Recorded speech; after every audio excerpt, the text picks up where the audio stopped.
Amém. Então vamos lá. Hoje eu quero partilhar com vocês a continuação de uma palavra que eu entreguei no dia 26 de março. Foi o último domingo de março.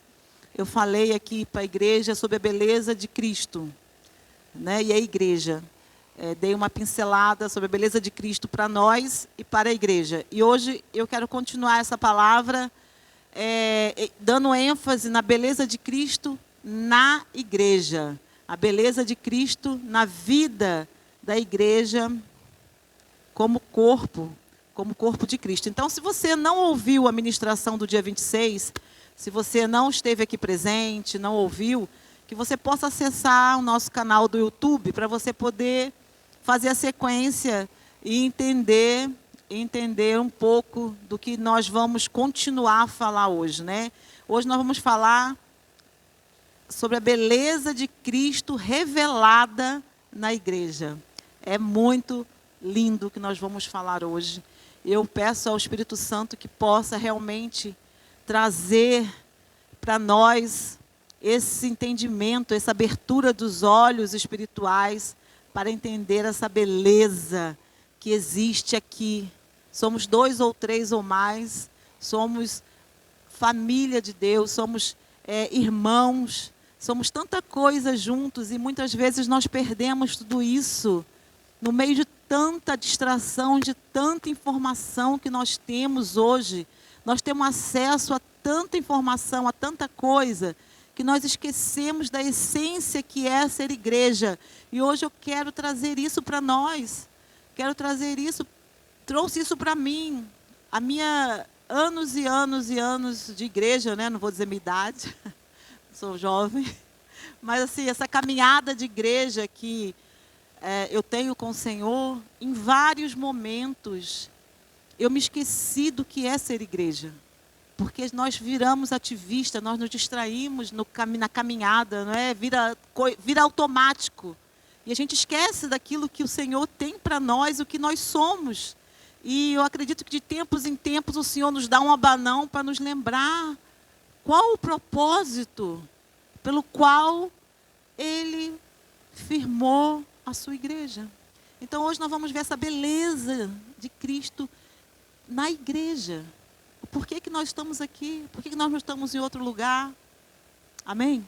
Então, eu queria que vocês abrissem, por favor, deixasse aí, quem tem Bíblia eletrônica, já deixasse a Bíblia aí aberta. Quem tem papel, fica com ela aí bem à mão. Que nós vamos ler muito a Bíblia. E eu queria que vocês abrissem Efésios 5, do 25 ao 27. Tá? Efésios 5, do 25 ao 27. Diz assim: maridos, ame cada um a sua esposa, como Cristo amou a igreja. E ele entregou a vida por ela, a fim de torná-la santa, purificando-a ao lavá-la com água por meio da palavra, e apresentá-la a si mesmo como igreja gloriosa, sem mancha, nem ruga ou coisa semelhante, mas santa e inculpável. Agora eu queria que você fechasse os teus olhos e orasse comigo. Vamos orar por essa palavra, para que essa palavra hoje desperte em nós o que é realmente o desejo do Senhor para nós como igreja. Amém? Pai, em nome de Jesus, eu entrego essa palavra nas tuas mãos. Eu oro, Deus, para que teu Santo Espírito tome a mente de cada um dos meus irmãos, o coração, que o coração seja aquela terra boa, que caia semente e produza frutos. Pai, eu oro, Deus, para que o Espírito de revelação, Senhor, visite cada um dos meus irmãos, esteja com cada um dos meus irmãos, para que eles tenham a revelação apropriada deste tempo. Pai, eu declaro também o Espírito de profecia liberado neste lugar, que tu fales conosco nesta manhã, que tu nos revele a tua santa palavra. Oramos, meu Deus, para que o Senhor transforme-nos pela tua palavra, que não seja mais uma palavra que nós ouvimos e gostamos, mas seja uma palavra que nos transforme. Pai, te damos toda a honra, Pai, que seja o Senhor a falar através do teu Espírito Santo. Coloco a minha vida diante de ti, pedindo, Deus, que tu me use como teu instrumento, não deixe que eu te atrapalhe, que seja tudo de acordo com a tua vontade neste lugar, para a honra e glória do teu nome. Amém e amém. Então, vamos lá. O que nós vimos neste texto que nos chama a atenção? Não é? O Senhor está dando... Aqui, Paulo está falando para a igreja de Efésios, dando conselho para a igreja de Efésios sobre como os maridos devem se comportar, não é, com as suas esposas. E eu aconselho vocês lerem Efésios 5, porque lá também diz o que a esposa deve fazer para o seu marido. É muito instrutivo, muito até libertador ler Efésios 5 sobre a questão do casamento. Mas o que eu quero chamar a atenção aqui não é para a nossa vida no natural, é para o espiritual. Porque Paulo diz que o marido deve amar como Cristo amou quem? A igreja. Então aqui ele está dizendo que Cristo nos ama como igreja. Cristo ama a igreja. Ele entregou a vida dele pela igreja. Ele entregou a vida dele por nós. E nós sabemos disso, nós já conhecemos, né, João 3,16, que diz que Deus amou o mundo de tal maneira que deu o seu Filho para, né, que todo aquele que crê nele não pereça, mas tem vida eterna. Nós sabemos disso. Mas aqui vai muito mais além. Ele entregou a vida pela igreja para quê? Para torná-la santa, para purificando ela pela água da palavra, para apresentá-la a si mesmo. O Senhor faz tudo isso conosco para Ele, porque para Ele são todas as coisas, não é? Tudo vem dele e para ele volta. Então, quando ele faz isso comigo e com você, quando nós nos santificamos, quando nós nos lavamos pela palavra, tudo isso pelo Espírito do Senhor é para ele, porque ele é santo. Sede santo porque eu sou santo. Então, ele quer que nós sejamos santos porque ele é santo. Então, ele continua para nós sermos uma igreja gloriosa, sem mancha, sem ruga, ou qualquer coisa semelhante que nos faça sermos imperfeitos, mas santos, sermos santos e inculpáveis. Então, quando nós lemos esse texto, a gente vê que hoje, não é, como eu estava a dizer, muita informação na internet. E hoje muitas pessoas dizem assim: eu amo Jesus, mas não gosto da igreja. Eu tenho Jesus, mas não vou para a igreja. A igreja não presta. A igreja não é boa. Lá só tem pessoas que são falsas, hipócritas. O que a gente ouve hoje? Não é? Muita gente ferida na igreja, muita gente magoada, que não quer saber de estar junto como igreja. Muitos nem estão errados, porque realmente não está fácil. Não está fácil. Nós sabemos que viver uma vida de igreja não é fácil. Mas Cristo ama a igreja. Cristo ama. E nós podemos dizer assim, quando uma pessoa diz: eu não gosto da igreja, mesmo quando ela dizer: olha, eu gosto de você, gosto, mas não gosto da tua esposa, não gosto do teu noivo. Eu só quero Cristo, né? Diz assim, só quero andar com você, mas sem o teu marido, sem o teu noivo, sem aquilo que você mais ama. Não é? Como que você pode separar? Não é? Eu amo o noivo, eu amo a Jesus, mas desprezo a noiva dele. Não tem como separar isso. Nós precisamos saber que na palavra de Deus, na Bíblia, Cristo, a igreja de Cristo é chamado de noiva de Cristo. Hoje nós já sabemos disso. Aqueles que não sabem vão aprender que de dentro da igreja sairá a noiva de Cristo. Então, assim, quando ele diz aqui: maridos, amem as suas esposas como Cristo ama a igreja, é basicamente: marido, ame as suas esposas como eu amo a minha noiva, como eu cuido da minha noiva. E nesse segmento nós vamos ver aqui a visão de Paulo do casamento. O porquê que é essa comparação?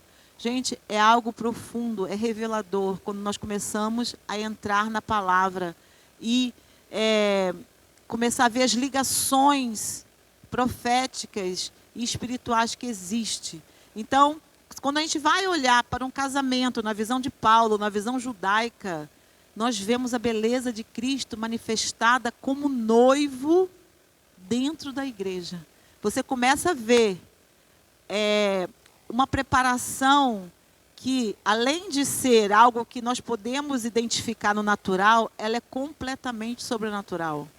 É completamente sobrenatural. A igreja, ela existe, a igreja ela pode estar cheia de pessoas, mas não quer dizer que todas aquelas pessoas vão ser a noiva de Cristo. Mas é dentro da igreja que essa noiva vai ser formada. Olha que sobrenatural. Olha que sobrenatural. Então, eu e você, eu acredito que nós, como Igreja Arca, estamos sendo formados como noiva. Eu creio nisso, porque uma das coisas que nós temos aqui e preservamos é o ensino da palavra. E uma das características é o lavar pela água da palavra. Amém? Mas eu já estou antecipando a palavra. Mas assim, no casamento judaico, para nós entendermos rapidamente, porque o casamento judaico tem muitas camadas, muitas mesmo. Eu só vou falar de 3 etapas principais do casamento judaico, para vocês entenderem aquilo que é o reflexo dentro da palavra que Cristo fez conosco. Profeticamente falando, o Senhor, Ele está nos mostrando aqui hoje o que Ele tem feito conosco neste tempo, desde o dia que nós aceitamos a Ele como Senhor e Salvador, até o dia da sua vinda. Hoje, resumidamente, nós vamos ver isso aqui, nesses 3 pontos do que simbolizam um casamento judaico, resumidamente. Então, eu vou falar do primeiro ponto. O primeiro ponto, quando há um casamento judaico, o noivo pagava o preço da noiva. Não existe casamento judaico sem o dote, sem que o noivo dê um presente de valor para a sua noiva. E o nome dado em hebraico chama morar. Morrar. O morrar era o presente ou o pagamento que demonstrava 3 princípios. O noivo, ele ia ter com a noiva, com a família, e levava esse presente. E o primeiro ponto que esse presente significava era o compromisso sério que o noivo queria ter com a noiva. Ele mostrava que ele estava disposto a assumir toda a responsabilidade sobre aquela mulher. Ele estava disposto a assumir tudo o que se tratava da vida da noiva. O segundo ponto, valor e honra da noiva. Então, quando o noivo dava esse presente, dava esse dinheiro, ele estava valorizando e honrando aquela mulher. Ela considerava aquela mulher muito preciosa. E o pagamento simbolizava que ela não estava sendo tomada de forma leviana, ela estava sendo tomada com honra, ela era tomada com respeito. Ele não estava simplesmente comprando uma mercadoria, comprando uma pessoa, ele estava mostrando honra e valor para ela. E o terceiro ponto que a gente vai ver esse valor também simbolizava a aliança entre as famílias. O casamento em Israel também fazia esse pacto entre famílias. As famílias ficavam unidas para sempre naquele casamento. Amém? Então, o noivo pagava um preço para mostrar o valor da noiva. E isso aponta para Cristo conosco. O que está escrito lá em 1 Coríntios 6,19? Se você quiser abrir comigo, a gente vai ver que a igreja foi comprada por um preço altíssimo. Nós fomos comprados por um preço grandioso, através do nosso noivo Jesus. E 1 Coríntios 6:19 e 20 diz assim: vocês não sabem que o seu corpo é templo do Espírito Santo, que habita em vocês, e lhes foi dado por Deus? Vocês não sabem disso? Hoje eu até pergunto para você, você sabe disso, que o seu corpo é templo do Espírito Santo, e que foi Deus que lhe deu esse corpo? Vocês não pertencem a si mesmos, pois foram comprados por um alto preço. Portanto, honrem a Deus com o seu corpo. Então, qual foi esse preço, esse alto preço que foi pago por mim e por você? Qual foi esse alto preço? Foi o preço de sangue, foi um preço de sacrifício, foi um preço da vida de Jesus na cruz. Então, que isso possa hoje nos trazer alegria de quão privilegiado nós somos, quanto o Senhor tem feito por nós e muitas vezes nós não damos o valor devido àquilo que Ele fez. O preço alto que Ele pagou naquela cruz por mim e por você. Para que nós pudéssemos ser essa noiva. Para que nós pudéssemos, naquele dia, nos encontrarmos com Ele. Amém? E o segundo ponto da preparação do casamento é: a noiva passava por uma preparação e purificação. A noiva no natural, uma noiva judia, depois do compromisso do casamento, a noiva passava por um período de... Ela ia para o spa. Ela passava aquele período que ela tinha que ficar a mais bela, a mais perfeita, a mais cheirosa, a mais linda para o seu noivo. Então, havia todo um preparo cultural, não é? Onde a noiva se purificava, ela se adornava, ela se preparava para o casamento. Aqui sou eu a acrescentar, mas eu acredito que ela continuava aprendendo a cozinhar melhor, aprender mais de como tratar o seu marido. Eu acredito que havia as senhoras mais velhas que estavam com ela aconselhando. Havia toda uma preparação para essa noiva. Não era algo assim feito de imediato. Havia tudo sendo feito para honrar o noivo também. Então nós podemos ver que isso se conecta, né? Essa preparação natural é aquilo que nós lemos lá no Efésios 5. Para que a noiva, quando ela se preparava, ela ficava, santificava, né? Com a preparação da noiva para a santificação, para a purificação, e se lavando com a água da palavra no espiritual. Aqui a conexão do natural vai para o espiritual. Então, como Cristo hoje está preparando eu e você como noiva? Como Cristo hoje faz essa purificação em nós? Através da sua palavra, através do seu espírito e através da santificação. Quando esse processo de purificação, como a noiva no natural, para nós espiritualmente também não é rápido. É um processo. Nós passamos por conhecer a palavra, passamos a ter intimidade com o Espírito Santo, passamos a renunciar coisas que não nos santificam. É um processo que nós estamos vivendo até a volta do nosso noivo. Nós estamos nos preparando, todos nós. Se nós tivermos consciência daquilo que está acontecendo na nossa vida, eu acredito que a vida vai ficar mais leve a partir de hoje. Amém? Eu acredito que nós vamos entender melhor todo esse processo através desse simbolismo profético do casamento. E o terceiro ponto, que é assim uma chave. O noivo, depois que pagava o morar, pagava lá o dote, ele fazia aliança com a família, depois de toda aquela festa, não é, de aliança familiar, vamos dizer, de noivado, ele voltava para a sua casa. O noivo ia embora e depois ele voltava para buscar a noiva. Ele ia preparar tudo também para quando eles casassem, a noiva tivesse um lugar de honra para viver com ele. Então, no casamento judaico, o noivo voltava para a casa do seu pai para preparar um lugar para sua noiva.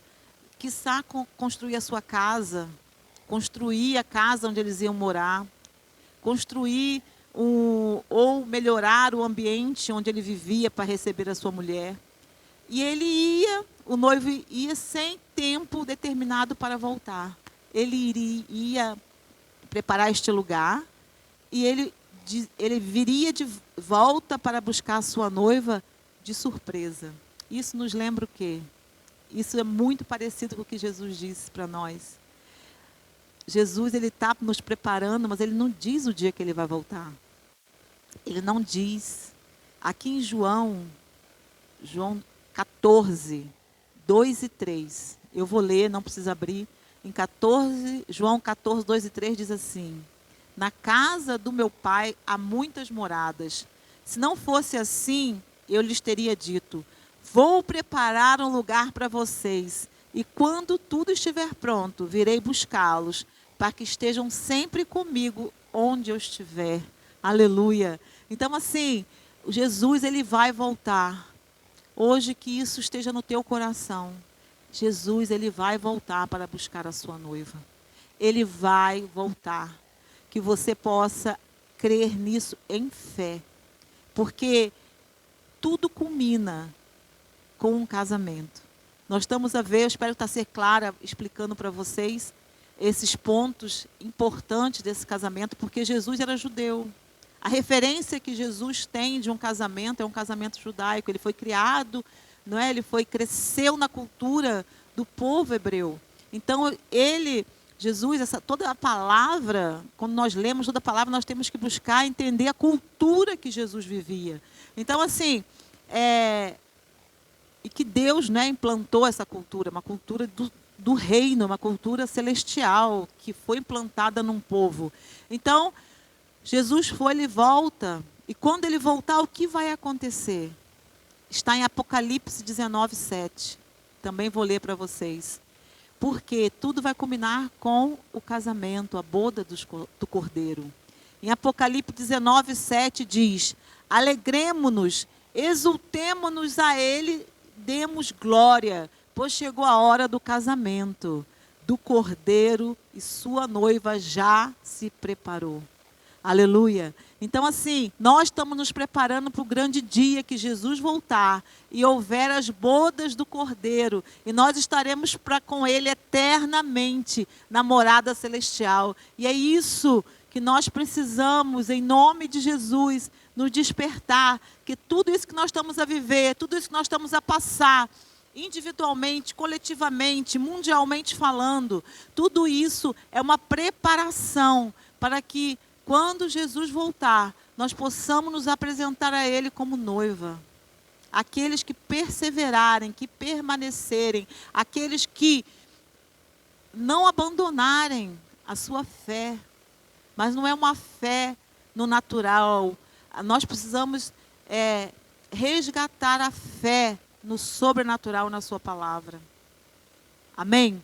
A fé de que Jesus vai voltar, a fé que Ele vem nos buscar e que nós vamos viver na eternidade com Ele. Muitos sabem disso, mas vivem como se isso não fosse acontecer. Vai acontecer. Paulo diz, não é, que ele está preparando para si, ele está preparando essa noiva para ele, para estar gloriosa diante dele. Vai ser uma alegria Jesus se encontrar comigo e você preparado naquele dia. Amém? Então que isso encha teu coração de alegria, que isso encha teu coração de fé, que isso encha teu coração de vontade de cada dia mais se aprofundar na palavra do Senhor e ser lavado por ela. Cada dia mais encha teu coração de se santificar, de se consagrar, de se purificar. Amém? De buscar o Espírito Santo para te conduzir em todas as coisas. Que isso seja para você algo que possa encher o teu coração de esperança. Que encha o teu coração de esperança. Amém? Então, no casamento natural, num casamento, todos nós aqui já casamos, não é? Todos nós aqui já casamos. O mais recente ali, o casalinho lindo, deu trabalho, não deu? Muito trabalho, né? O meu casamento deu muito trabalho. Acho que todos nós que casamos, a preparação é muito profunda. Principalmente, qual o destaque no casamento? Quem destaca-se no casamento? Quem tem mais trabalho num casamento? Vamos dizer assim. Não vou dizer destacar, porque o noivo também é um destaque. O noivo fica lindíssimo. Mas o noivo não tem trabalho nenhum. Praticamente. Não é? O noivo, ele, pronto, no natural. Estou falando natural. O noivo no natural é aquele que já chega pronto, não é? Agora, a noiva. A noiva. Gente, pensa o que nós passamos para poder chegar naquele dia. Desde dietas, a gastos absurdos com vestido, sapato, cabelo, maquiagem, fazer dieta, não fazer dieta. Olha, se a gente for pensar hoje, a preparação de um casamento, a parte da noiva é trabalhosa demais. A noiva, ela paga, entre aspas, né, vamos dizer assim, um preço alto para se casar. A noiva é a que tem mais gastos, tirando festa, tirando tudo. Só a preparação da noiva, desde a coroa ao sapato, é muito caro, é muito precioso. E quando a noiva entra, gente, quando a noiva entra, é aquele momento, as pessoas se põem de pé, a música, todas as atenções, é algo assim glorioso. É glorioso. O noivo lá espera, chorando, vendo aquela mulher que ele conhece há 10 anos, mas naquele dia parece que é uma mulher nova. Parece que a mulher mudou, não é? Ele olha para aquela e fala, meu Deus, eu vou casar com ela, mas ela não é assim. Mas é, porque ela se preparou. E assim somos nós. Nós estamos nos preparando. Nós estamos pagando preços. Embora Jesus já pagou o preço por nós na cruz, mas nós temos que nos esforçar.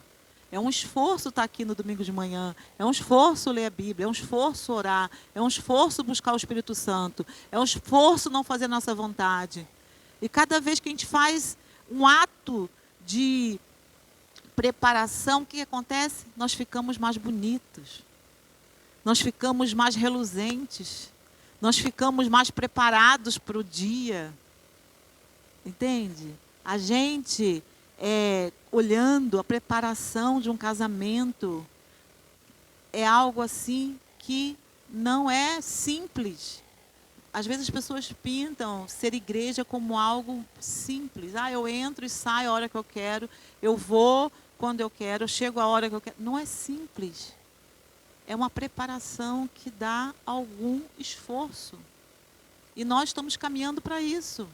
Então, quando a gente olha para o espiritual, nós vemos diferente. O nosso esforço é o mínimo para aquilo que Jesus já fez e está fazendo por nós. Porque se você lembrar lá em Efésios 5, ele diz que Ele está nos preparando.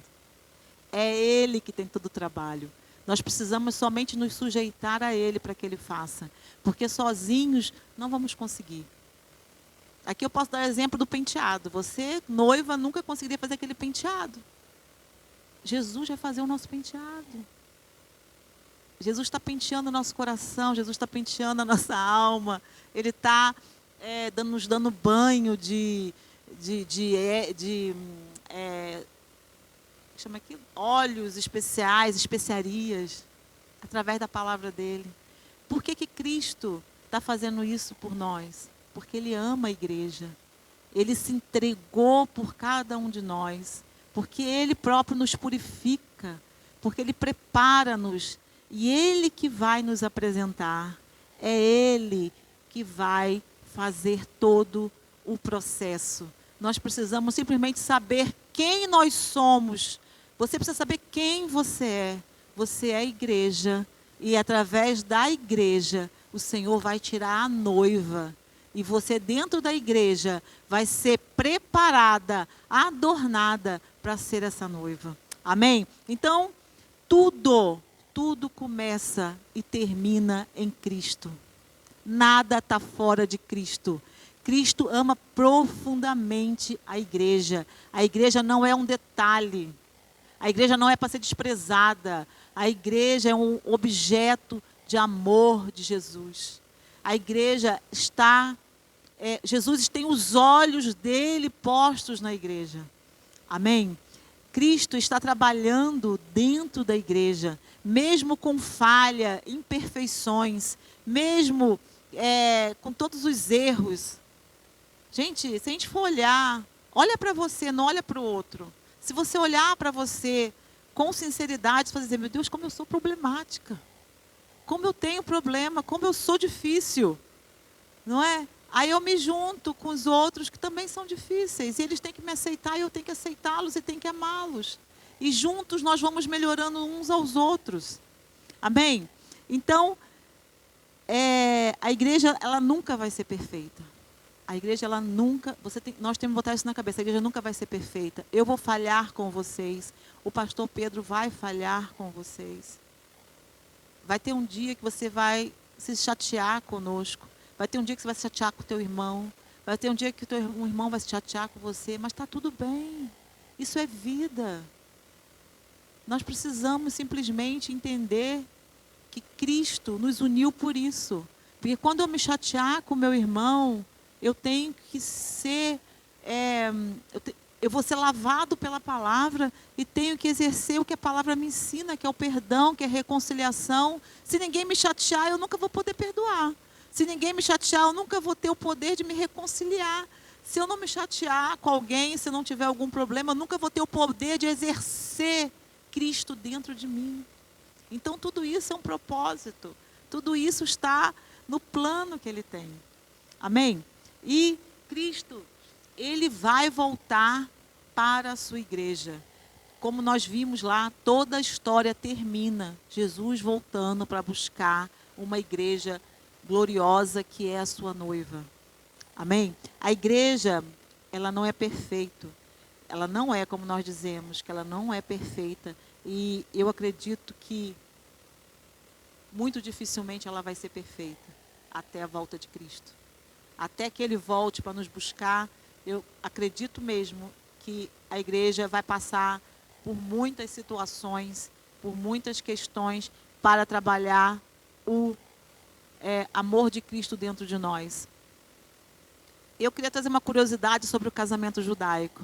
É uma curiosidade que aponta para o ato profético que nós fazemos da ceia. É lindo se você vê, como eu disse, tudo se conecta profeticamente. E essa curiosidade é, quando o noivo, o homem quer casar, né, queria casar com uma mulher lá no povo judeu, o que ele fazia? Ele ia na casa dessa mulher, durante a negociação com a família, ele iria lá na casa dela e pegava um cálice com vinho e oferecia esse cálice com vinho para a sua noiva, para a mulher que ele queria casar. E ela pegava nesse cálice, que representava uma aliança, que era o convite do casamento. Se a mulher bebesse, ela tinha a opção de não beber. Aqui que está a coisa mais bonita. No casamento judaico, a mulher não era obrigada a aceitar o pedido de casamento. Então, o que ela fazia? Se ela bebesse aquele cálice, ela aceitava o noivo. Ela aceitava o pacto do casamento. Ela estava comprometida com ele, no simples ato de beber o cálice de vinho. Olha como isso é poderoso. Se ela não bebesse, o casamento não acontecia, porque a decisão final era dela. Ela tinha decisão de querer ou não ser noiva daquele homem. E aqui, né, nós vemos que quando ela bebia, o que ela estava a dizer para aquele homem? Eu aceito a sua vida junto com a minha. Era como se ele estivesse a fazer um pacto de sangue. Né? Porque nós agora, olhando para o ato profético da ceia, não é, que a gente faz aqui uma vez por mês, a gente, quando nós aceitamos Jesus, quando nós confessamos Jesus como Senhor e Salvador da nossa vida, nós dizemos para Ele que aceitamos sua aliança, que aceitamos a vida dele em nós e que aceitamos a caminhar com Ele. Quando bebemos do cálice de Cristo, estamos dizendo sim para o noivo celestial. Então, assim, o ato, quando nós declaramos com a nossa boca que aceitamos Jesus como Senhor e Salvador da nossa vida, que nós queremos que Ele more no nosso coração, para que Ele perdoe os nossos pecados, tudo isso, quando nós dissemos isso, e quando nós viemos à mesa do Senhor e tomamos a ceia, nós estamos a selar, a dizer, eu aceito ser tua noiva. Olha que lindo. Então, cada Santa Ceia que nós temos aqui, nós como igreja Arca, estamos a dizer, eu aceito ser sua noiva. Uns estão mais preparados, outros estão menos preparados, outros estão ainda no caminho, mas o que eu posso te dizer é, você aceitou o convite do noivo, você aceitou o casamento. É isso que você tem que perceber. Eu aceitei me casar, eu aceitei ser noiva de Cristo. Então, eu vou me preparar. Mais rápido, mais devagar, mas prepare-se. E quando você vier agora, no próximo mês, ceiar, quando você pegar do cálice, você lembre, Senhor, eis-me aqui, eu aceito que o Senhor seja o meu noivo, eu aceito ser sua noiva, me purifica, me santifica, né? Muda o que tu tens para mudar dentro de mim. Então a pergunta que eu tenho para você hoje, para mim, como você tem, se nós estamos vendo a igreja com os olhos de Cristo, você está a olhar para a igreja, seja a arca, seja a igreja do vizinho, seja a igreja B, a igreja C, a igreja da nação, a igreja de Cristo, qualquer um, não é a arca que vai ser a noiva, são a igreja. A igreja não se limita a um lugar. Nós temos aqui a Igreja Batista, eles são nossos irmãos e dali também vai sair a noiva. Amém? Então nós temos que olhar para eles como Cristo olhou, independente das diferenças, independente de nós não estarmos lá dentro. A igreja Y, a gente tem que olhar para aquela igreja e saber que dali também vai sair a noiva. E Jesus ama aquela igreja também, mesmo que eu não concorde muitas vezes com a forma que aquela igreja procede, mas Jesus também ama aquela igreja. O que tiver de errado, o que tiver ruim, eles vão se acertar com o noivo. Nós aqui vamos nos acertar com o nosso noivo. O noivo, ele vem buscar a igreja. A igreja de Cristo, não é a igreja que tem placa, é a igreja dele. É para ele e por ele todas as coisas. Amém? Em nome de Jesus, nós precisamos sair hoje daqui sabendo se nós estamos realmente dizendo sim para Cristo, se nós temos a noção do que nós fazemos quando ceiamos, se a aliança que nós fazemos com Ele realmente é real e verdadeira. Porque a aliança que você faz quando você toma a ceia é com Cristo. Nós estamos fazendo junto como corpo de Cristo, como igreja, mas você quando toma a ceia, você está se aliançando com Ele, não é conosco. Então, assim, é algo pessoal teu. Então, você tem que pensar, eu quero mesmo. Eu quero isso mesmo para a minha vida. E eu espero que sim. Eu espero que você queira isso mesmo para a sua vida. Espero que você queira fazer parte deste dia glorioso que Jesus voltar. Você e sua casa possam ir ter com Ele e viver as bodas do Cordeiro. Porque a noiva está dentro da igreja. Então, o que é a igreja? Já pensou, parou para pensar? Jesus ama a igreja, mas as igrejas são tão diferentes umas das outras, não é? Se a gente for ver, cada igreja procede de uma forma. Como Jesus quer que realmente a igreja dele seja? Qual é a igreja de Jesus? Qual é a igreja que ele vai amar verdadeiramente? Qual é a igreja que possivelmente ele pode retirar a noiva dele? Olhando de uma forma global, tá? Olhando de uma forma geral. Porque, na realidade, a igreja, e eu já falei isso na ministração passada, do dia 26, a igreja não é o prédio, não é a estrutura. A igreja é quem? Eu e você. Como Ele quer que eu e você sejamos? Será que eu vou ser, junto coletivamente, dentro dessa igreja, eu vou ser retirado como noiva ou eu vou ficar fazendo parte somente da igreja? Não sei se isso é confuso para você, mas nós vamos chegar lá, vou te explicar. Então, desde o início, desde o princípio da criação do mundo, Deus teve um plano poderoso para a humanidade. Então, assim, a igreja, na realidade, ela nasceu, não vou dizer que nasceu no Jardim do Éden, que eu poderia estar fazendo uma heresia aqui, mas nasceu de um plano do Senhor, que, desde o princípio, né, a redenção não era apenas para salvar, a redenção que o Senhor trouxe através de Jesus não foi apenas para salvar pessoas. O plano de Jesus não é só para salvar, para nos salvar. O pastor cansa de pregar sobre isso aqui. A redenção não é apenas para nós termos salvação. O plano de Deus sempre foi formar um povo. Ele quer formar um povo. E esse povo, o que esse povo que Deus quer formar tinha como objetivo, como era no povo de Israel, carregar sua presença. Nós precisamos, como povo, como igreja, ter como objetivo carregar a presença do Senhor. Nós, como igreja, como povo, temos que ter como objetivo refletir o caráter de Cristo. E nós, como povo, como igreja, revelar a sua glória ao mundo. Isso é igreja. Se nós, como igreja, como arca, não estamos fazendo isso, se calhar estamos a falhar. Assim que nós temos que medir uma igreja. Ela carrega a presença de Deus, ela tem, não é, o caráter de Cristo revelado, e ela está a glorificar Deus no mundo.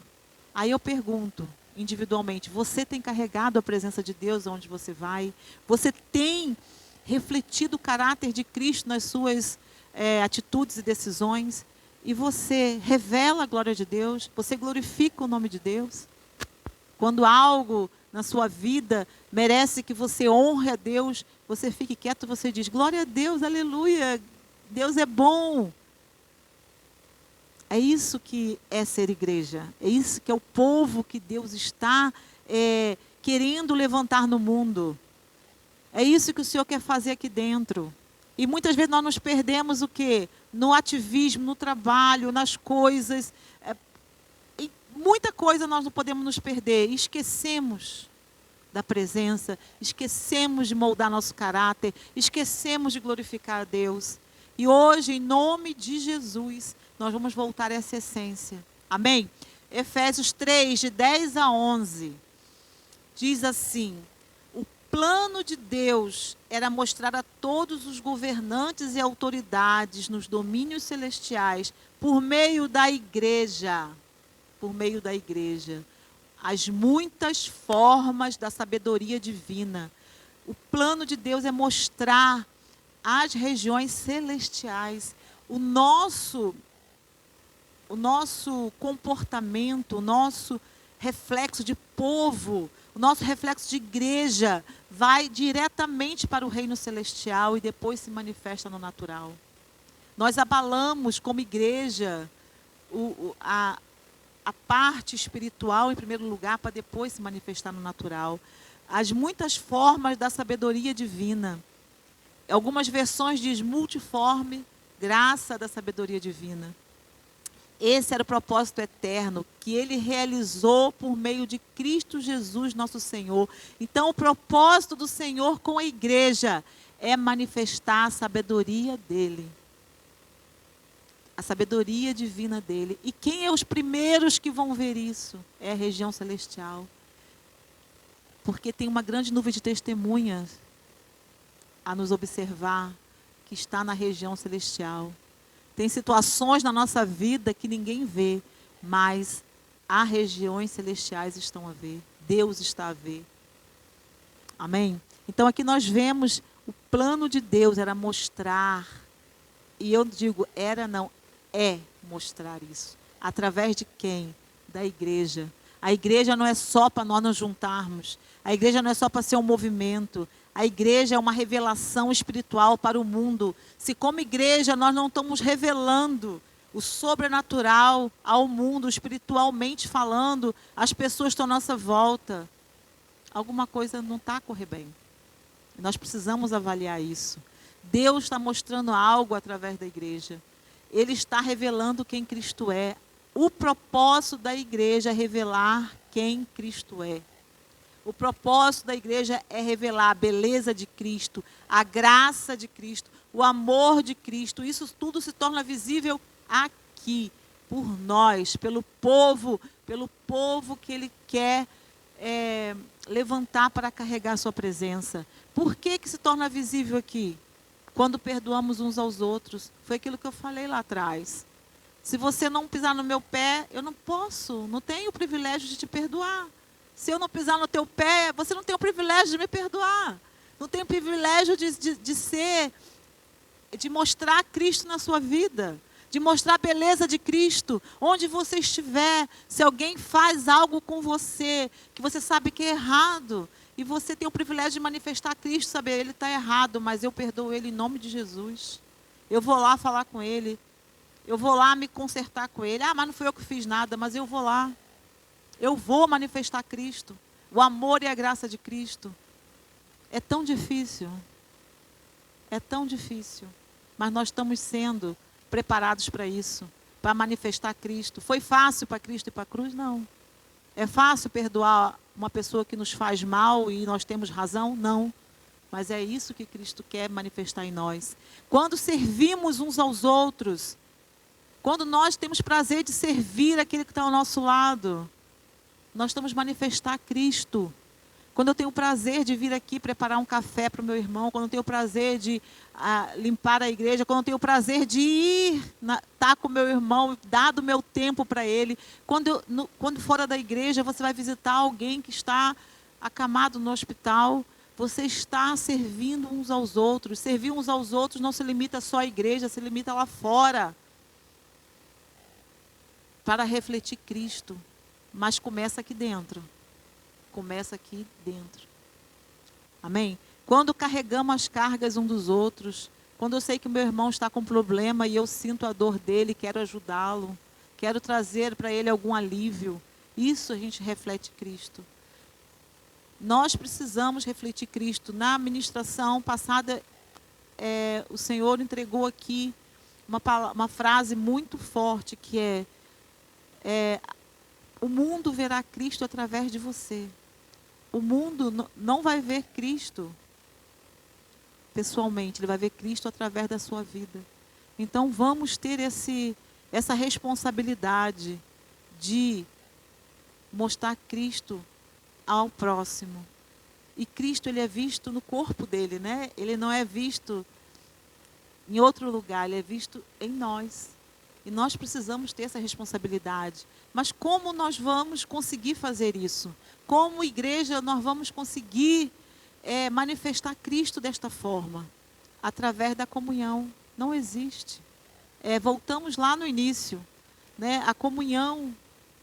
Se eu não gosto da igreja, se eu não quero igreja, se eu não quero saber de igreja, como eu vou ter comunhão? Como eu vou poder exercer Cristo em mim? Na comunhão uns com os outros, com os meus irmãos, como corpo de Cristo.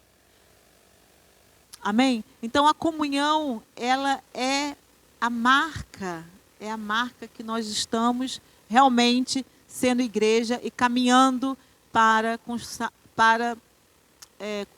ter uma igreja saudável e dessa igreja sair a noiva. Em Atos 2, 42, 44... esse eu gostaria que vocês pudessem abrir, Atos 2, 42 a 44, para vocês não dormirem. Vamos abrir aí Atos 2, 42, 44, porque já há muito tempo que eu estou aqui falando sozinha.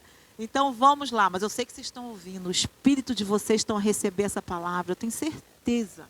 Tenho certeza que o vosso espírito, o Espírito Santo está aí, está trazer assim ali aquele friozinho. Ai, Senhor, eu quero, mas não sei. Mas você vai sair daqui com um desejo, com o seu coração queimando para ser igreja. E da igreja que você vai se tornar, você vai sair uma noiva lindíssima. Amém? Então eu vou ler Atos 2, 42, 44. Eles se dedicavam, eles quem? Os discípulos. Eles se dedicavam ao ensino dos apóstolos e à comunhão, ao partir do pão e às orações. Todos estavam cheios de temor e muitas maravilhas e sinais eram feitos pelos apóstolos. Todos os que criam mantinham-se unidos e tinham tudo em comum. Aleluia. Era a igreja de Atos, é uma igreja que estava se formando, era a igreja que Cristo, depois que subiu aos céus e ficou os apóstolos, os discípulos, Cristo, não é, pela palavra, determinou, fiquem todos no mesmo lugar, espera que desça o Espírito Santo, e a partir daquele dia a igreja de Cristo nasceu, e essa igreja nasceu com uma marca poderosa que foi a comunhão, e a palavra que para comunhão em hebraico é koinonia, que é muito mais do que uma simples convivência superficial de entrar e sair da igreja. Koinonia significa que nós vamos caminhar juntos, nós vamos abrir o coração uns para os outros, nós vamos suportar, vamos cuidar, vamos amar uns aos outros. E Deus usa a comunhão para fazer algo que não acontece quando nós nos isolamos. Quando nós nos isolamos, mesmo que nós estejamos aqui dentro, venhamos aos cultos, mas depois andamos isolados, nós não somos curados, nós não somos confrontados com o nosso pecado, nós não fortalecemos a nossa fé. Cristo não forma o caráter em nós, porque tudo isso só é possível em meio à comunhão, em meio a submetermos uns aos outros, em meio a amarmos uns aos outros, em meio a estarmos sentados ouvindo o irmão a trazer uma palavra, em meio ao irmão poder trazer que importância da igreja, como eu estou trazendo hoje, a importância de sermos igreja, precisamos ter isso dentro do nosso coração. Precisamos voltar a amar o que é igreja e ver a importância. Amém? Em Hebreus 10, 23 e 27 diz assim, para você ver o que Hebreus diz, 10, 23 a 27, olha essa exortação. Eu quero que você ouça com ouvidos de ouvir essa exortação de Hebreus. Se você quiser anotar, Hebreus 10, 23 a 27, diz: apeguemo-nos com firmeza à esperança que professamos, pois aquele que prometeu é fiel. Consideremo-nos uns aos outros para incentivarmos-nos ao amor e às boas obras. Não deixemos de nos reunirmos como igreja, segundo o costume de alguns, mas encorajemo-nos uns aos outros, ainda mais quando vocês veem que se aproxima o dia. Se continuarmos a pecar deliberadamente, depois que recebemos o conhecimento da verdade, já não resta sacrifício pelos pecados, mas tão somente uma terrível expectativa de juízo e de fogo intenso que consumirá os inimigos de Deus. Aqui Paulo alerta o povo: não deixem de se reunir como igreja, segundo o costume de alguns. Há muitas pessoas que não querem mais igreja, há muitos que não querem mais, como eu disse, por problemas, por pessoas, e está errado. Porque nós não estamos aqui somente um pelos outros, estamos aqui por Cristo. E Cristo em nós faz-nos aceitar e encorajarmos uns aos outros. Se você não tiver Cristo em você, você não precisa estar na igreja. Você não vai conseguir estar na igreja, porque o amor não vai estar dentro de você para você suportar e encorajar o seu irmão. Pelo contrário. Amém? Se Cristo não estiver em nós, como foi dito desde o início, lavarmos-nos com a palavra, nos purificarmos, santificarmos, se nós não entendermos o papel de Cristo em nós, nós não vamos conseguir ser igreja, porque nós não vamos conseguir nos incentivar em amor, nós não vamos conseguir trazer boas obras, nós não vamos conseguir. Se Cristo não estiver em nós, nós não vamos conseguir. Mas em nome de Jesus e pelo Espírito Santo, nós vamos, como igreja, como arca, ter essa igreja, ter Cristo assim dentro de nós, sermos essa igreja que quer partilhar o pão, as orações, partilhar o pão. Uma das coisas que nós temos que perceber também na ceia, que quando nós vamos aqui pegar o cálice, pegamos o pão está partido. É uma parte do pão que está na minha mão, a outra parte está na tua, a outra parte está na mão do Hugo, a outra está na da Malena e assim por diante. Não está completo. Agora, quando nós juntamos o pão da presença, está completo. Uma parte está nas nossas mãos. Cristo está em você, está em mim. Quando nós nos juntamos, nós somos o corpo de Cristo. Não existe. O pão é o corpo de Cristo. E eu tenho um pedaço do corpo de Cristo. Junto com você é mais um. E o corpo de Cristo é formado. Amém? Isso que nós temos que entender. Não existe corpo de Cristo numa pessoa. Isso é isolamento. E Deus não quer que nós nos isolemos. Então, Ele quer que nós tenhamos uma vida como família. Deus está formando algo muito maior. Ele está formando o corpo, uma noiva. E a noiva vai ser retirada da igreja. Como eu disse, a gente vai voltar agora ao início da palavra. Eu expliquei para você o que é a igreja, aquilo que o Espírito Santo espera de nós. Mas agora nós temos que voltar novamente ao início da palavra, a beleza de Cristo na noiva. Nós vimos aqui o padrão que Cristo criou, que no início de tudo, Ele criou em Gênesis Adão e Eva, criou ali um casal, criou ali uma família. Ele não quis que Adão estivesse só, não quis. Por que Adão não podia ficar sozinho com ele? Ele não quis. Ali ele mostrou um padrão de que nós precisamos ter aliança, nós precisamos estar unidos. Ele mostra algo maior, como nós lemos lá em Efésios 5, 25, no 27. Desculpa, Efésios 5, do 25 a 27, que nós lemos no início, que Cristo amou a igreja, e se entregou por ela, que Ele vai santificá-la para que apresentá-la a Ele gloriosa, sem mancha e nem ruga. Nós voltamos ao início de tudo. Cristo não morreu. Ali, com Adão e Eva, Ele mostra essa questão do homem não viver só, de estar em família. E Ele não morreu somente aqui para nos perdoar, como nós também já falamos, porque Ele morreu com o propósito de nos preparar. A morte e ressurreição de Jesus foi para preparar-nos para o grande dia, nos preparar como noiva, nos purificar, nos transformar e que nós possamos nos apaixonar por Ele. O que é uma noiva? O que uma noiva sente pelo noivo? Ela é apaixonada, ela ama, ela quer estar com Ele. É isso que o Senhor quer acender no nosso coração hoje, o amor por Ele, o amor por sermos privilegiados de estar na igreja, o amor por nós sermos escolhidos para ser sua noiva, o amor de nós deixarmos Cristo trabalhar em nós através do Espírito Santo para nos lavar com a sua palavra. Então, toda a história de redenção, toda a história desde Gênesis a Apocalipse, o Senhor está apontando para Cristo, está apontando para o noivo que voltará para bodas do Cordeiro.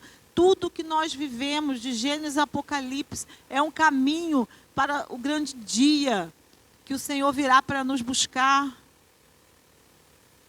Nós temos que voltar a acreditar e ansiar pela volta de Jesus. Esse é o destino de nós como igreja. Não é só sobreviver às coisas do mundo. Não é só querer coisas materiais. Devemos ter uma vida de conforto, devemos ter uma vida boa. Isso é lícito. Mas nós precisamos ir muito mais além do que isso. Nós precisamos querer trazer a presença de Deus para tudo aquilo que Ele nos dá, consagrar tudo aquilo que Ele tem nos dado, toda a bondade e misericórdia dEle nas conquistas materiais, nas conquistas emocionais, saber que tudo vem dEle e volta para Ele. Nós não podemos ser aquelas pessoas que só querem frequentar o culto, vir ao domingo, de domingo em domingo, e depois de segunda a sábado não fazermos nada para estar nos preparando para o dia que o noivo vai voltar. E é isso que precisa arder no teu coração, amados. Meus irmãos, que eu amo tanto. É isso que o Senhor tem feito no meu coração nesses dias. Desde janeiro, é como se tivesse como se dentro de mim houvesse assim acendido uma chama, um fogo, para eu poder olhar novamente para a igreja, para Cristo. Tudo começou pela possibilidade de perder esse espaço e eu valorizar tanto um espaço. Foi quando eu vi que meu coração já estava, de alguma forma, longe do que era ser igreja, do que é a igreja. A igreja somos nós, a igreja nós estarmos juntos. Igreja é muito mais do que 4 paredes. Igreja não é isso. Igreja é nós querermos poder encorajar em amor uns aos outros, poder perdoar uns aos outros, poder carregar a presença de Deus juntos uns com os outros. Isso que é a igreja que o Senhor está formando.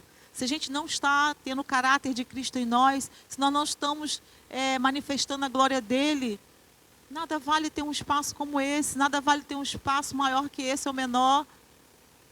Mas vale ficar em casa assistindo Netflix. Mas vale. Se eu não quero, se eu não vou, se eu não faço, se eu não me esforço. E, no final, quando a gente vai ler lá em Apocalipse 22:17, o que está lá escrito que é lindo? Está escrito lá em Apocalipse 22:17, que é o final de tudo, o culminar de tudo. Eu só peguei a primeira parte do versículo que diz: o Espírito e a noiva dizem vem. A noiva vai estar lá junto com o Espírito do Senhor dizendo vem para o noivo. A noiva, ela vai subir e vai dizer vem para o noivo.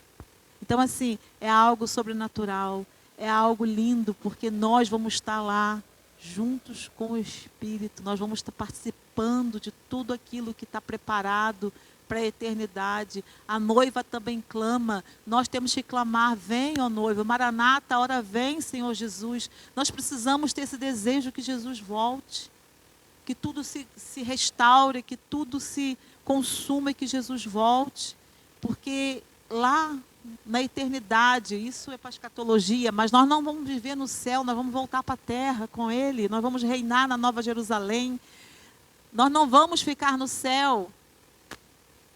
Amém? Muitos têm medo, eu vou para o céu, vou ficar lá, como é que é isso? Não, é muito profundo. Nós vamos voltar com Ele, vamos reinar com Ele aqui. Então, assim, é poderoso. Então, eu queria hoje despertar nós como arca. Nós como homens e mulheres, que possamos estar preparados como noiva. Nós como homens e mulheres que tenhamos essa consciência que nós veremos a Jesus face a face. E toda a igreja dirá, amém, vem Senhor Jesus. Vocês querem, é o vosso desejo ver o Senhor Jesus face a face? Hoje é dia de nós pensarmos isso. Será que eu estou preparado para ver Jesus face a face? Será que eu tenho me preparado como noiva? Será? Hoje é dia de nós avaliarmos. Será que eu estou sem igreja com meus irmãos? Será? Então, que hoje seja esse tempo de a gente refletir aqui juntos. Aqueles que vão ouvir depois essa palavra no YouTube, que você possa refletir no tempo que você ver essa palavra, sendo você da arca ou não, reflita se você é a igreja, se você é a noiva onde você está. Nós possamos refletir isso. Em nome de Jesus. E eu queria, que vocês pudessem ficar de pé, para a gente terminar. Queria só fazer uma conclusão aqui do que nós estamos a viver. Quem puder ficar de pé, as grávidas, as senhoras, pode ficar sentada, não há problema, tá? Não precisa ficar de pé. Então, esse é o meu desejo, que esse fogo que está ardendo no meu coração, de voltar a ser a igreja pura, santa, a igreja que carrega a presença, a igreja que é transformada e tem o caráter de Cristo, a igreja que glorifica o nome dele, a igreja que quer encorajar uns aos outros, perdoar uns aos outros, que não quer deixar de ter comunhão, que cada vez mais quer estar juntos e poder carregar a carga um dos outros, partir o pão, tomar do cálice juntos. Que nós possamos ser essa igreja. Se você se sente sozinho, isolado, se você tem estado desencorajado, nós estamos aqui para te ajudar. Nós não queremos te ajudar. Nós estamos disponíveis para estar com você. Como pastores, como os irmãos, eu estou falando por quem está aqui, mas se não estiver disponível, vai estar a partir de hoje. Amém? Em nome de Jesus. E eu queria poder partilhar um pouco do que nós estamos a viver, e eu creio que essa palavra vai ser um divisor de água para tudo aquilo que nós estamos a viver. E nós precisamos estar atentos mesmo, para tudo aquilo que está acontecendo à nossa volta. A volta de Jesus está iminente. Nós estamos em tempos de guerra, né? Rumores de guerra, temos situações horríveis acontecendo, o amor está esfriando dentro e fora da igreja. Está a ser algo assim que, se você vai ver as notícias, você se desespera. Mas, como igreja, nós estamos passando por uma transição, não é? Como igreja Arca, o Senhor nos está mandando voltar para nossas casas. O Senhor está nos levando para esse novo ciclo de estarmos reunidos em casa. E eu acredito que isso seja parte da preparação como noiva, para vivermos a verdadeira comunhão, para vivermos a verdadeira essência da igreja de Atos. Eu acredito que o Senhor quer realmente um partir de pão olhando nos olhos, um partir de pão que vocês, olha, se você for ver aqui, a Hélida está de costa para Maria José, a Vânia está de costa para Malena. E quando nós nos sentarmos à mesa nas nossas casas, nós vamos partir o pão olhando um nos olhos dos outros. Partir do pão e das orações, um orando pelos outros. Eu creio que o Senhor quer transformar nesse novo ciclo a tua família natural, não só a tua família natural, como a família espiritual. Que você realmente ganhe uma família espiritual, que você não ganhe somente uma igreja, mas que você tenha uma família espiritual. Então, eu acredito que o Senhor está nos transicionando para que nós possamos, como famílias, seja a nossa família dentro da nossa casa, seja quando nós nos reunirmos como igreja, honrar a Deus, trazer salmos, trazer cânticos, trazer palavra, orarmos e edificarmos uns aos outros. Então, essa oportunidade que Deus está nos dando como igreja é maravilhoso. Embora não é errado a gente ter continuado aqui, não é errado os irmãos terem igreja, eu não estou dizendo isso, que agora todo mundo tem que voltar para casa, não. É perfeito ter tudo isso, mas o que o Senhor tem para nós agora é essa direção. Eu tenho certeza que o Espírito Santo vai guiar cada um de nós que aqui está, toda a igreja, para saber se é isso que Ele tem para cada um de nós. É o tempo que Ele tem para algumas famílias, mas não quer dizer que todos vão caminhar para este lugar. Ainda vai existir, e é bom que existam muitas igrejas de portas abertas com estrutura para receber pessoas. Não estou falando, longe de mim dizer que agora é esse o modelo, mas eu quero dizer que o Senhor está nos guiando pelo Espírito Santo a fazer isso. Então, há um propósito para nós que ficarmos. Então, que você possa hoje, com essa palavra, meditar e perceber que vai ser muito mais profundo do que aquilo que você vive hoje. Muito mais profundo. Então, a igreja somos nós, e nós fazemos parte dessa construção. Mas tem um detalhe. Nós não somos igreja sozinhos. Muita gente diz, eu sou igreja, vou ficar em casa no YouTube. É mentira. Porque nós somos igreja quando todos estamos juntos. Quando eu estou sozinha, eu não sou igreja, eu sou uma pedra. E a Bíblia diz isso. Quando eu estou sozinha em casa e digo, eu vou ficar em casa, cultuando em casa, porque eu não quero ir para a igreja, porque eu sou igreja, não é real. Porque nós somos pedras vivas que, quando nos juntamos, transformamos o lugar onde nós estamos numa igreja. E eu vou ler para você que está escrito em 1 Pedro 2,5. Vós também estão sendo utilizados como pedras vivas na edificação de uma casa espiritual para serem sacerdócio santo, oferecendo sacrifícios espirituais aceitáveis a Deus por meio de Jesus Cristo. Então, assim, nós somos igreja, sim, mas somos uma parte. Somos completos quando estamos todos juntos. Pedras vivas. Nós somos pedras vivas que, unidos, construímos uma casa espiritual. Então, que o Senhor nos prepare, que queime no teu coração ser essa igreja, que você, que ainda não somos perfeitos, que essa noiva que vai ser retirada da igreja possa ser realmente gloriosa. E que essa palavra gere temor no teu coração.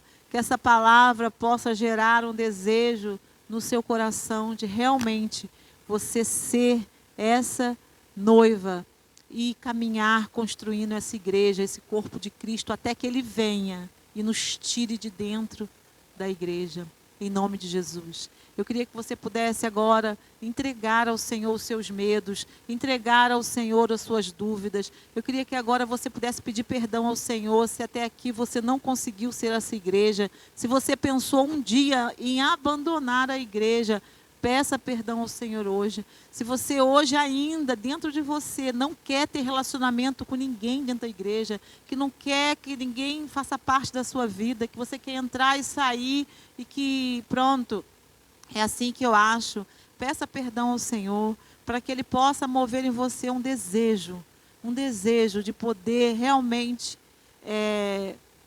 manifestar Cristo na vida do seu irmão. Que em nome de Jesus você possa orar agora, pedindo ao Senhor perdão, pedindo ao Senhor que te encha do Espírito Santo, pedindo ao Senhor que você quer vê-lo face a face, que você quer poder adorar a Ele, você quer poder fazer parte do plano perfeito que Ele construiu para nós, que é poder viver na eternidade com Ele como noiva. Em nome de Jesus. Pai, eu quero entregar, Senhor, a vida dos meus irmãos nas Tuas mãos. Que eles possam, Senhor, ser conduzidos pelo Teu Espírito nessa oração. Que eles possam se quebrantar diante de Ti. Que eles possam, Senhor, vir diante de Ti com o coração puro, com o coração sincero, confessando, pedindo ajuda, pedindo, Senhor, que o Senhor venha e restaure a alegria de estar na igreja. Pai, restaura a alegria de ser parte do Teu corpo. Pai, que em nome de Jesus eu oro para que nesse novo tempo, Deus, nas casas, Senhor, nós possamos viver aquilo que em Atos os Seus discípulos viviam.